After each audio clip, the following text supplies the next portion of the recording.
சிரிக்காவிட்டால் சீக்காளி. இப்போ அந்த காலத்தில் பார்த்தீங்கன்னா டெய்லி வந்து வீட்டில் வந்து சாணி போடுவாங்க. சாணி போட்டாவே நோய் கிருமி வராது. பெண்கள்லாம் பார்த்தீங்கன்னா மஞ்சள் தேய்ச்சி குளிப்பாங்க. இப்போ மஞ்சள் தேய்ச்சி எல்லாம் மேக்கப் போட்டுறாங்க எல்லாம்.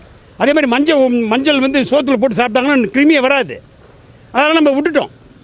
அது இல்லாமல் நிறைய வந்து என்னென்ன நம்ம நான்வெஜிடேரியன் சாப்பிட ஆரம்பிச்சிட்டோம்.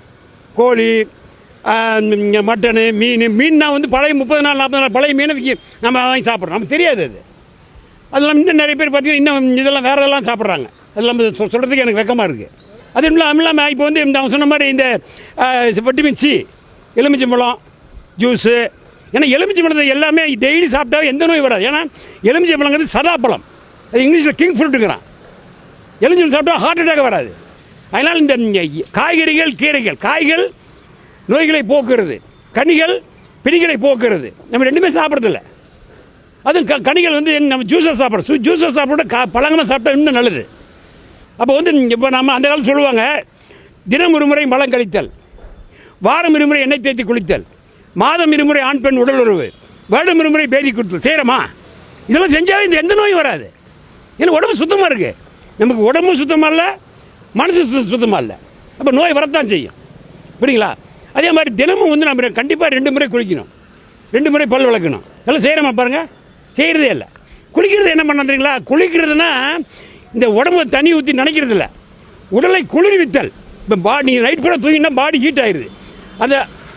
அந்த பாடியை உடலை வந்து குளிர்விக்கிறது. நல்லா தலையை நிறைய பச்சனையாக ஊற்றணும். வெந்நீர் ஊற்றினாவே நோய் வரும்.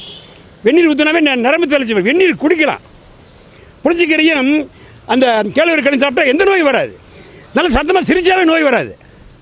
ஏன்னா சிரிக்கிறது வந்து தொண்டையில் சிரிக்கக்கூடாது, அடி வயிற்றுலையும் சிரிக்கணும். அடி வயிற்று சிரிப்பு ஆரோக்கியத்தையும் ஆயுளையும் ஆனந்தத்தையும் அதிகரிக்கிறது. இங்கிலீஷ் சொன்னால் belly laugh is best laugh for best life. தமிழர் பாரம்பரியத்தில் நாம் கடைபிடிக்க வேண்டும்.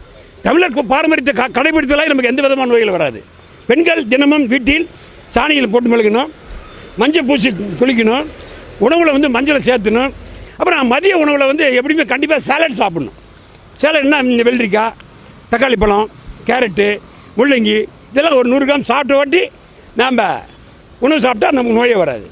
அது இல்லாமல் கண்டிப்பாக வந்து ஒவ்வொருவரும் கண்டிப்பாக வந்து வாழைப்பழம் சாப்பிடணும். தினமும் வாழைப்பழம் சாப்பிட்டா பிரெயின் ஆக்டிவேட்டாக இருக்கும் இருந்தால் அவ்வளோ அளவுக்கு நல்லது. அதே மாதிரி மாதுளம்பழம் ஜூஸ் சாப்பிட்டு எந்த நோயும் வராது. மாதுளம்பழம் சிவனுக்கு மிக மிக உரிய பழம். மாதுளம்பழம் சாப்பிட்டு பாருங்க, ஆயுள் நீடிக்கும், நோய் வராது. மகிழ்ச்சியே மகாசக்தி. மகிழ்ச்சியாக இருங்கள், எந்த விதமான நோய் உங்களை இங்கே வராது. நான் சொல்ல அடிக்கடி, கைத்தட்டினால் காளானை வெட்டலாம், கைத்தட்டினால் காளானையை வெட்டலாம், கரோனாவே வெட்டலாம். நான் சொல்லுவேன் அடிக்கடி சொல்லுவேன், சிரிக்காத லைஃபும் சிங்காரிக்காத ஒய்ஃபும் வேஸ்ட்டுன்னு. பாரு சிரிக்கணும் பாருங்க.